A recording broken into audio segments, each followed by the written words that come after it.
I still remember that afternoon like I'm standing in the lobby myself. The soft piano music, the clinking of glasses, the smell of polished wood and fresh lilies. No one in that beautiful five-star hotel had any idea that the quiet man in the black suit, the one standing alone near the front desk, actually owned everything they were so proud of. He had checked in under a different name, the way he often did when he wanted to see the truth. To the world, he was a famous actor, but inside these walls, he was just Mr. Cole, traveling alone, carrying a small duffel bag and a calm, almost tired smile. He watched the staff more than they watched him. The rushed bellboys, the nervous receptionists, the housekeepers who walked like their backs were made of glass from years of lifting heavy laundry. He had bought this hotel a year ago, but instead of parading as the boss, he preferred to appear as a regular guest, to see how people behaved when they thought no one important was watching. That evening, the lobby glowed like liquid gold. Crystal chandeliers hung from the ceiling, and important people drifted in and out, laughing loudly, dressed in designer suits and glittering jewelry. Mr. Cole moved through them quietly, a gentle shadow. He slipped a large tip into the hand of an exhausted bellboy who had just been scolded by his manager, and he nodded at the older housekeeper whose shoes were so worn the leather had cracked. These small moments mattered to him more than the red carpets and camera flashes outside. Maybe it was because he'd seen too much of the world's cruelty. Maybe it was because, under all the success, he still carried the soul of a boy who once had nothing. On the second floor, in a narrow staff hallway that smelled of detergent and coffee, Anna was fighting the kind of exhaustion that doesn't just live in your body, it lives in your heart. She had been a housekeeper here for 3 years. Every day she changed sheets that cost more than her monthly rent and scrubbed marble bathtubs for guests who never even looked her in the eyes. She worked double shifts to support her mother and younger brother, swallowing insults, swallowing pride, swallowing tears. Today had been worse than usual. A guest blamed her for a stain that had been there before she entered the room, and her supervisor had written her up without listening to a single word of her defense. One more complaint, he warned, and she'd be fired. Downstairs near the service elevator, Mark, the head concierge, adjusted his burgundy uniform jacket in a steel door reflection, his jaw tight. He had once dreamed of being a police officer, a protector, someone who stood for justice. Life had taken a different turn, and now his days were full of reservations, luggage tags, and the quiet, constant fear of losing his job. He took pride in being sharp, in never missing a suspicious detail. The hotel trusted him to keep everything safe, and he clung to that responsibility like it was the last piece of his dignity. If something went wrong, it always rolled downhill, straight onto him. As the clock moved toward midnight, the hotel grew softer, quieter, more intimate. The bar closed, the lobby's laughter faded, and the night staff took over. Mr. Cole walked back from a late meeting, a stack of crisp bills folded in his hand, cash he had just withdrawn to hand out as surprise bonuses for a few employees he had been quietly observing. He'd seen their kindness when they thought no one important was looking. Anna staying late to help a coworker finish rooms, Mark personally walking an elderly guest to a taxi in the rain. Tonight, he wanted to thank them, not as the distant owner they'd never met, but as a grateful traveler who had been touched by their humanity. He stepped into a dim corridor near the service elevators, counting the bills with an absent-minded focus, planning the words he would say so they didn't feel small or pitied. At that same moment, Anna turned the corner with a bundle of fresh towels pressed against her chest, her eyes rimmed red from holding back tears. A few steps behind her, Mark strode quickly, having just received a call from reception. A guest on the 3rd floor claimed money was missing from his room. Tension crackled in the air. Another problem, another opportunity to prove he could protect the hotel. Anna almost collided with Mr. Cole, stopping short when she saw the stack of cash in his hands. Her stomach twisted. The complaint from that angry guest flashed through her mind, the warning from her supervisor echoing in her ears. Behind her, Mark's gaze snapped to the bills, then to the unfamiliar face holding them. He had seen this kind of scene before, late night, isolated hallway, a quiet man with a lot of cash and no witnesses.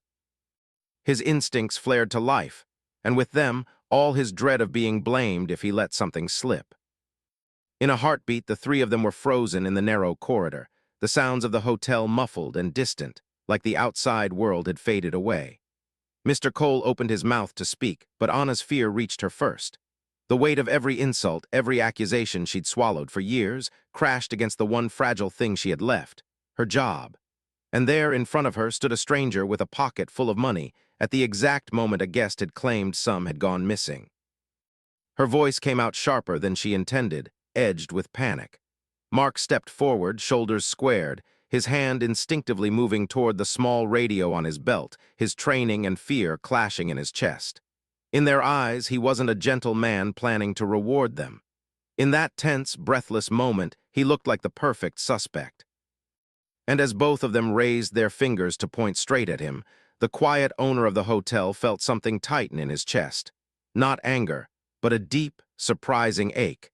Because the people he had come to honor were now accusing him of being a thief.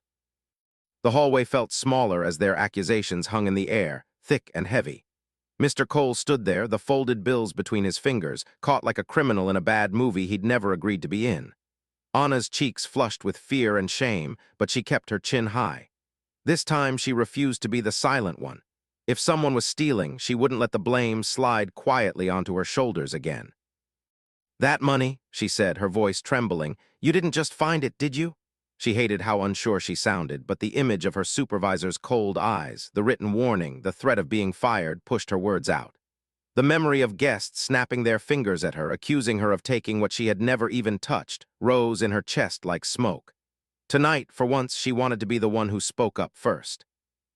Mark stepped in front of her, his tone far harder.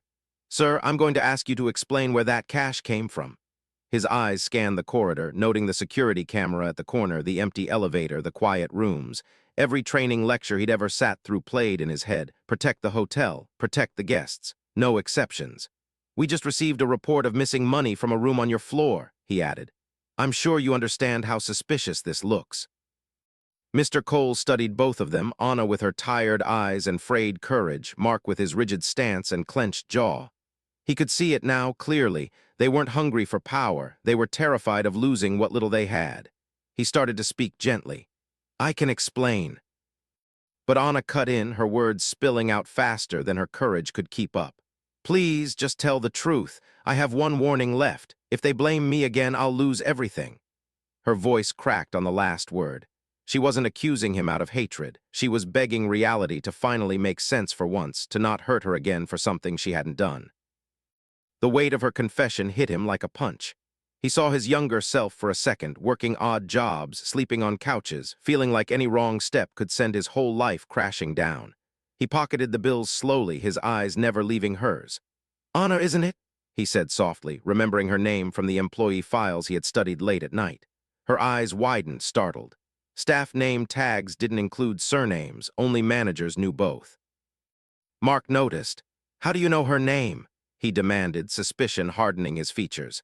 "Have you spoken to her before, been near her cart, her rooms?"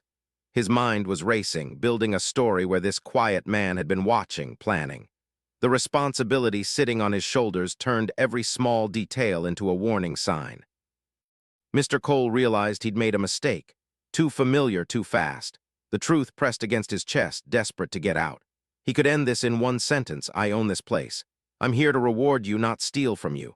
But another part of him hesitated. If he said it now, they would back down out of fear, not understanding. They would apologize, yes, but the deeper problem, the way this hotel had taught them to expect blame instead of fairness, would remain untouched. He took a slow breath. "I've done nothing wrong," he said, carefully choosing his words. "This money is mine. I withdrew it an hour ago." He reached into his pocket and pulled out the receipt from the ATM. "There's a camera in the lobby. You can check the footage." Mark didn't take the paper. "Security will handle the cameras," he replied, jaw tight. "Until then, I need you to come with me to the office." This was the moment that always carved him up inside, treating a guest like a suspect. But the complaint upstairs, the fear of losing his position, and the slight tremor in Anna's voice all pushed him in one direction. If he let this go and it turned out to be real theft, he'd be called negligent, careless, replaceable. Anna felt a surge of doubt. The way the man spoke, calm, almost sad, didn't match the picture of a thief in her mind. And that little folded ATM receipt, the quiet offer to check the cameras, it all chipped at her certainty. but the echo of her supervisor's warning was louder than her instincts. She swallowed hard and stayed silent, hugging the towels tighter like a fragile shield. Mr. Cole studied Mark's rigid posture, the way his hands were steady even though his eyes weren't. This wasn't about power for him either. It was fear dressed up as authority. "All right," Mr. Cole said finally. "I'll come with you." There was no anger in his voice, only a strange, aching disappointment. Not in them, but in the system that had turned them into people who saw a stranger with money and immediately thought, if I don't accuse him, they'll accuse me. As they walked toward the small security office at the end of the hall, the world outside the hotel might as well have disappeared. Anna trailed slightly behind, her steps heavy with uncertainty. Each one sounded like a question. What if I'm wrong? What if I just accused an innocent man? What if he really did take it and I kept quiet again? They passed other employees who glanced at them and then quickly looked away, as if guilt were contagious. To them, it looked simple: a suspicious guest escorted by the watchful concierge, a nervous housekeeper caught in the middle. Rumors were already beginning to form like storm clouds. Inside the cramped office, lit by harsh fluorescent bulbs, the walls were lined with screens showing every corner of the hotel. Mark closed the door and gestured for Mr. Cole to sit, his expression professional but strained. Anna hovered near the doorway, unsure if she was allowed to be there, but too entangled to walk away now. Her heart pounded in her ears. Mark signaled to the night security technician, a sleepy man in a wrinkled shirt, to rewind the lobby footage. The screen flickered, jumping back in time. There it was, the image of Mr. Cole at the ATM, withdrawing the exact stack of bills still in his pocket. Clear, undeniable. Silence fell like a heavy curtain. Mark's throat tightened. The evidence was in front of him. This man was telling the truth. Every instinct that had screamed, "Protect the hotel," now twisted into something uglier: shame.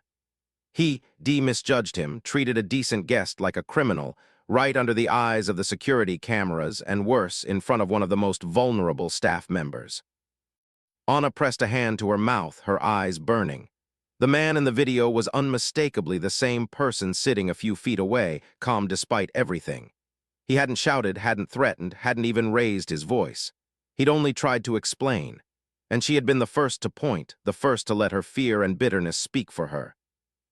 I'm so sorry," she whispered, the words barely audible. But before Mark could apologize, before Anna could gather the courage to say more, the office phone rang sharply, cutting through the thick silence. The security technician answered, listened, then looked up with wide, uneasy eyes. "It's the general manager," he said. "He wants to see all three of you in his office right now, and he sounds furious." I could feel the tension in that cramped office, like it was a fourth person, sitting between them, breathing heavily. The second the technician said "furious," Mark's stomach dropped. He'd dealt with the general manager's anger before, calculated, icy, the kind that didn't need to shout to ruin someone's life.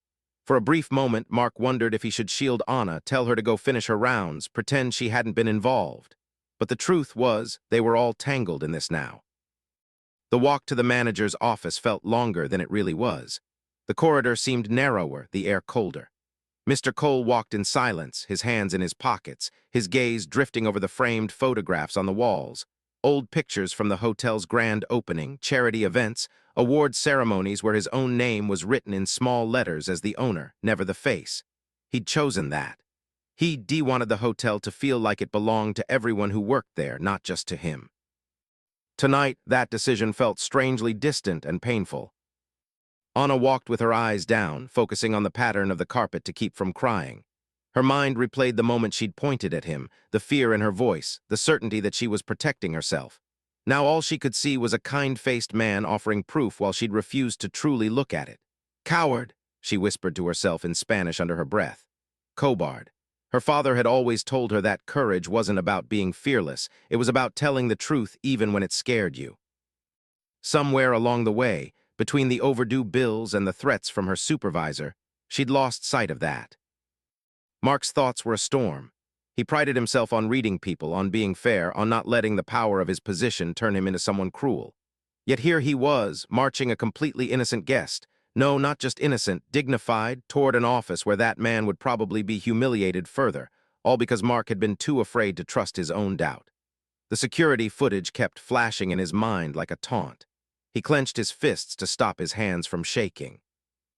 When they stepped into the general manager's office, the mood shifted. The room was large, with floor-to-ceiling windows overlooking the city lights, but it felt as tight as the hallway had. Behind the desk sat Mr. Davenport, the man everyone feared, pristine suit, silver hair parted with ruler-straight precision, expression sharp as glass. He didn't look at Anna at all. His gaze went straight to Mark, then to Mr. Cole, narrowing slightly. "Close the door," Davenport said, his voice cool and controlled. Mark obeyed, the soft click of the door sounding like a lock. "I've just received a very troubling report," Davenport continued. "A guest complains of theft, and my senior concierge decides to escort another guest, who has done nothing wrong, according to the security footage, into the security office like a criminal in handcuffs. Care to explain, Mr. Lawson?" The use of his last name made Mark's spine stiffen. "Sir, there was a complaint of missing cash from a room on the same floor. We encountered Mr." He stopped, realizing he didn't even know the man's real last name. "This guest in a hallway holding a significant amount of cash. The timing looked suspicious. I acted to protect the hotel." Davenport's eyes turned to Mr. Cole, quick and assessing. "And you, sir, have you been mistreated by my staff?" Mr. Cole held his gaze, calm but tired.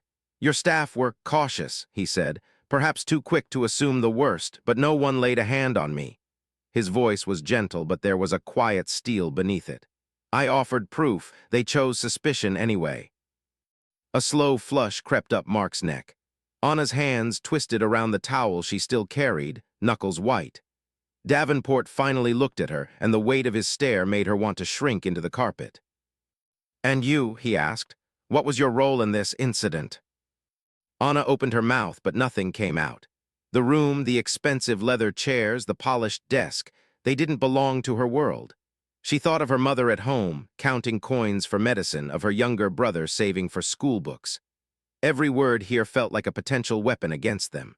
She swallowed hard, forcing herself to meet Davenport's eyes for a second. I thought he might have taken it," she said softly. "I was afraid they would blame me again. I didn't want to accuse him, but I did." The truth scraped her throat on the way out. Davenport sighed, his disappointment directed at them like a spotlight. "This is exactly the behavior that ruins reputations," he said sharply. "We are not a cheap motel in the middle of nowhere. Our guests are to be treated with respect. Mr. Cole," the man said quietly. "Daniel Cole." Something flickered across Davenport's face. Recognition, then confusion. The name hovered in his memory like a shadow he couldn't quite catch. "Mr. Cole," he repeated slowly, "I'm deeply sorry for what you've experienced. I assure you we take such matters seriously. The staff involved will be disciplined immediately." Anna's heart lurched. Disciplined. In this hotel, that word usually meant one thing: someone would be fired. Her throat closed with panic. She imagined walking home in the dawn light, empty-handed, telling her mother she'd failed them. She stepped forward before her fear could stop her. "Sir, please," she burst out, voice shaking but strong. "If someone has to be punished, let it be me. I was the one who spoke first. Mark was just doing his job. He's always fair. Her voice broke. "I let my fear speak louder than my kindness. That's my fault." Mark stared at her, stunned. He'd been ready to argue, to take the blame himself. The last thing he expected was for Anna, the woman so terrified of losing her job, to stand up and offer herself as the sacrifice. It hit him in the chest, hard. This was courage, raw and unpolished, standing barefoot in a room full of polished leather. Davenport raised an eyebrow, surprised by her outburst. "So you admit you misjudged the situation?" he asked. "Yes," she whispered. "I did, but he—" She glanced at Mr. Cole, her eyes full of guilt. "He was kind even when we accused him. He never shouted. He gave us proof. And still we chose to believe the worst. What kind of people does that make us?" The room went still. The question hung there, bigger than the hotel, bigger than any job. What kind of people do we become when fear controls us? Mr. Cole watched her carefully, his heart tightening with each word. This was why he'd bought places like this in the first place, not for profit or prestige, but because he believed people could be better if someone finally cared enough to see them. Anna wasn't a number on a schedule. She was a human being trying to protect her fragile world with the only tools she thought she had. Davenport leaned back in his chair, tapping a pen against the desk. "Your honesty is noted," he said, "but the fact remains that a guest was treated with suspicion based on nothing more than timing and appearance. That is unacceptable. I was already on a tightrope with our ownership about staff performance. This incident might be exactly what they need to justify changes." There it was, the word that made Anna's knees weaken, made Mark's stomach clench. Changes, restructuring. The quiet, sanitized terms they used right before people's livelihoods were torn away. Mr. Cole's gaze sharpened. Ownership. He almost laughed at the irony. The man sitting behind the desk talking about our ownership had no idea he was addressing the person who signed his paychecks. "Tell me, Mr. Davenport," Mr. Cole said calmly, his voice dropping into a deeper, clearer tone. "When you say our ownership, who exactly are you referring to?" Davenport blinked, slightly annoyed by the question. "Our principal investor, the majority owner of the property, a private entity that prefers to remain behind the scenes." "And what would you say?" Mr. Cole continued, his eyes never leaving Davenport's. "If I told you that the person you're talking about is standing in this room?" The pen stilled in Davenport's hand. For a second, the only sound in the room was the faint hum of the air conditioner. Anna's breath caught. Mark looked between them, confusion etched on his face. Davenport let out a short, disbelieving chuckle. "I'm not sure I understand what you're implying, Mr. Cole." "I'm not implying," Mr. Cole replied softly. He reached into his inner jacket pocket, pulled out a slim leather folder and slid it across the desk. "I'm the majority owner of this hotel. Every chandelier, every sheet, every salary, including yours." Anna's knees nearly gave out. Mark forgot how to breathe. Davenport stared at the documents, legal letters, ownership certificates, the signature he'd seen on email headers for months but never connected with the quiet man now sitting before him. The color drained from Davenport's face. He looked up, truly seeing Mr. Cole for the first time, not as a guest, not as a nuisance, but as the man who could shape or end all of their futures with a single decision. "Mr. Cole," Davenport stammered, the first crack in his practiced confidence. I had no idea if I'd known." "That's the point," Mr. Cole interrupted, his voice still calm but now edged with something deeper. "You didn't know, and because you didn't, I was treated exactly the way any other guest might be treated when your staff are overworked, underprotected, and ruled by fear." He turned his gaze to Anna and Mark, his expression unreadable. "And now," he said quietly, "we're all going to decide what kind of people we really are when we know the truth." I can almost hear the silence in that office, the way it pressed against their skin when the truth finally settled.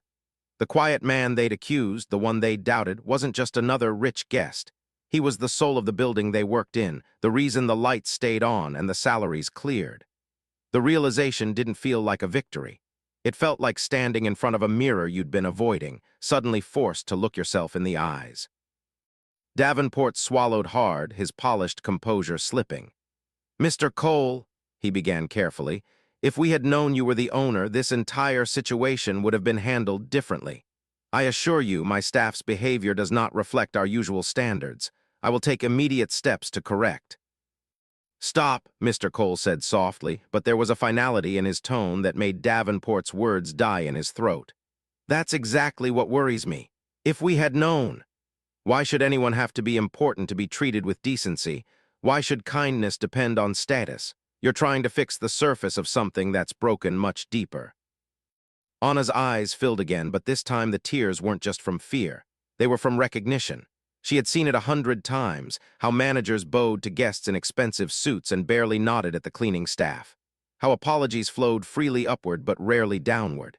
She had started to believe that was simply the way the world worked. Hearing this man, this owner, challenge it out loud cracked something open inside her. Mark felt the sting in every word. He remembered all the times he'd rushed to defend the hotel's image while ignoring the quiet suffering of the people who kept it running. He hadn't meant to become that person. It had happened slowly, choice by choice, fear by fear, until he was someone who pointed at a gentle stranger because he was afraid not to. Davenport forced a thin, shaky smile. "What would you like us to do, sir?" he asked. "As the owner, your wishes are."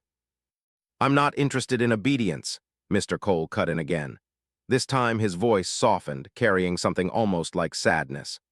"I'm interested in change, real change, not the type that starts with a press release and ends with the same people being afraid of the same things."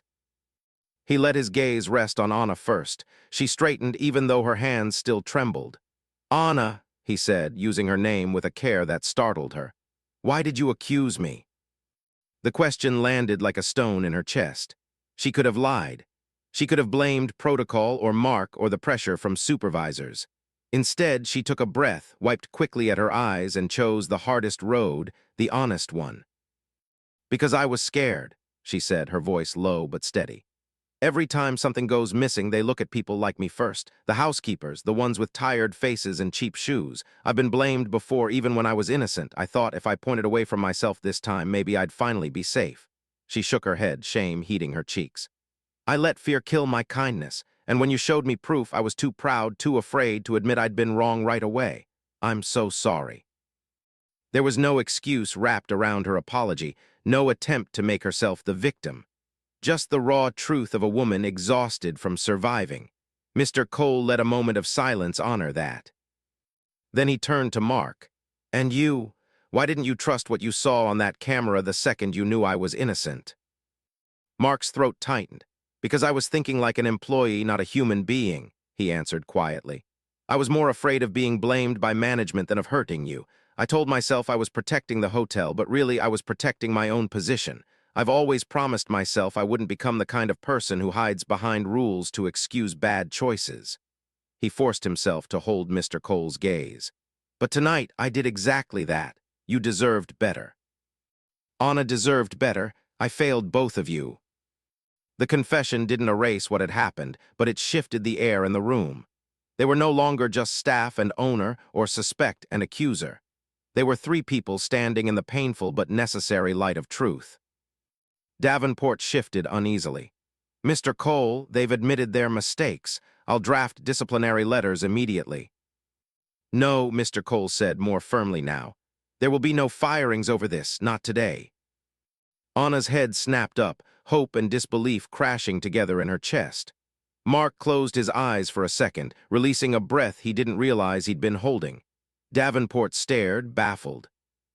"With respect, sir," Davenport protested, "how will the staff learn if there are no consequences?" "There will be consequences," Mr. Cole replied, "just not the lazy kind." He leaned forward slightly. "Firing people is easy. It removes the symptom and keeps the sickness. I'd rather do something harder, fix the system that made them so afraid in the first place." He stood, and the room seemed to realign around him. Not with power flaunted, but with quiet authority that came from having long decided who he wanted to be in the world. "Here's what's going to happen," he said. "First, you're going to retract those warnings on Anna's file, every single one that came from guest complaints where no real investigation was done. If we're going to hold people accountable, it has to go both ways." Anna's hand flew to her mouth. The thought of those warnings, those silent threats hanging over her head, being erased felt like someone had just lifted a mountain off her back. "Second," he continued, turning to Davenport, "we're starting mandatory training, but not the usual smile wider, sell more nonsense. Real training, on dignity, on bias, on how fear twists judgment. I'll bring in people I trust to design it. And you," he added, looking directly at the general manager, "will attend every single session in the front row." Davenport's mouth opened, then closed. He looked like a man who had just been told the rules of the game had changed, and he'd been playing the wrong sport all along. "And third," Mr. Cole said, now turning to Mark and Anna, "you two are going to help me fix what's broken here." Both of them stared at him, stunned. "Help you?" Mark echoed. "Sir, after what we did." "Exactly," Mr. Cole said. "You've seen the cracks from the bottom and the middle. I've only seen them from the top. I want you to tell me where the fear lives, what policies make you feel like you have to choose between keeping your job and doing the right thing. I can't change what I don't understand." Anna's voice was small but filled with awe. You really want to hear from us?" I do, he said simply, because I've been the one standing in hallways with nothing, praying someone would see me as human before they saw me as a problem. I haven't forgotten that. I don't want to own a place that forces you to forget it either. Something shifted inside Mark then, something quiet but profound. It wasn't just that he got to keep his job. It was the realization that he could still become the man he'd once wanted to be, the one who protected people, not just policies. Davenport, still trying to regain ground, asked carefully, "And the guest who reported the missing money, sir? What about that complaint?" Mr. Cole gave a faint, almost weary smile. "I'll speak with him personally," he said. "We'll resolve it. Sometimes guests lie, sometimes they make mistakes. Either way, we handle it with truth, not panic." He turned back to Anna. "You're not losing your job," he said, "but I'm asking something from you in return." She straightened, ready to give whatever she could. "Anything," she whispered. "Don't let fear be louder than your kindness again," he said gently. "You were brave enough to admit you were wrong. Be that brave earlier next time, for yourself and for the people like you who have been blamed too long." Her chest tightened, this time with something bright. "I promise," she said, her voice breaking, and this time she didn't try to hide the tears. He faced Mark. "And you have authority here. Use it to protect people, not just reputations. Question your fear before you act on it." "I will," Mark answered, the words landing in him like a vow. "I won't forget tonight." Mr. Cole walked to the door, then paused with his hand on the handle. He looked back at all three of them, the manager fighting his pride, the concierge reclaiming his conscience, the housekeeper holding her heart together with both hands. "You know," he said quietly, "you didn't really accuse the hotel's owner tonight.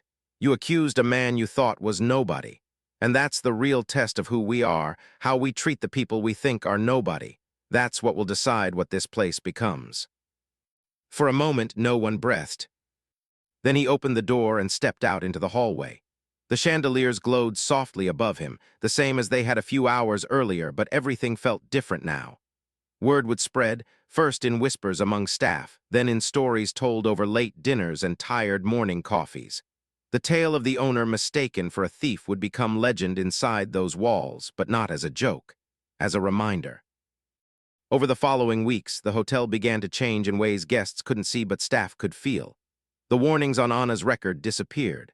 For the first time, she walked into work without the invisible weight of constant threat on her shoulders. In training sessions, she spoke up, hesitant at first, then stronger, about how it felt to be treated as if her honesty was always in doubt. Others followed, sharing their own stories. Davenport sat in the front row every time, listening more than talking. Mark started catching himself in small moments, pausing before assuming the worst, asking questions instead of jumping to conclusions. He apologized to staff when he was short with them. He made it a habit to know their names, their stories, their quiet strengths. It didn't make him weaker. It made him human again. And whenever Mr. Cole visited, sometimes under his real name, sometimes still in quiet disguise, the staff looked at him differently, not with fear, but with a strange, grateful respect. Not because he was rich or famous or powerful, but because, on a night when he had every right to punish, he chose instead to teach. Because he turned their worst mistake into the start of something better. In the end, the story didn't spread across tabloids the way it could have. It lived mostly inside those walls, passing from new hire to veteran, told in different languages and accents, but always with the same ending. Be careful who you judge too quickly. Be kinder than your fear allows.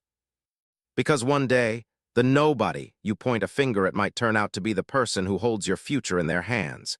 And if you're lucky, they'll choose grace over vengeance and give you a chance to become who you were meant to be all along.